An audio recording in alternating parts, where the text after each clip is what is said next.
Vous avez un projet entrepreneurial et vous hésitez entre EURL et SARL. Voici ce qu'il faut savoir pour faire le bon choix. Alors la différence principale entre ces deux structures, c'est le nombre d'associés. La SARL, elle peut être fondée par au moins 2 associés et il n'y a pas de limite au nombre d'associés. L'EURL, elle est unipersonnelle, c'est-à-dire créée par une seule personne.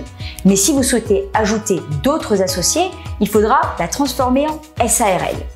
Les associés ne risquent que leur apport en capital. En cas de dette, leur patrimoine personnel est protégé. Alors comment ça fonctionne? Les 2 types de sociétés sont dirigés par des gérants, mais l'EURL est simple. L'associé unique prend toutes les décisions, tandis qu'en SARL, il faut convoquer une assemblée générale et obtenir l'accord des autres associés.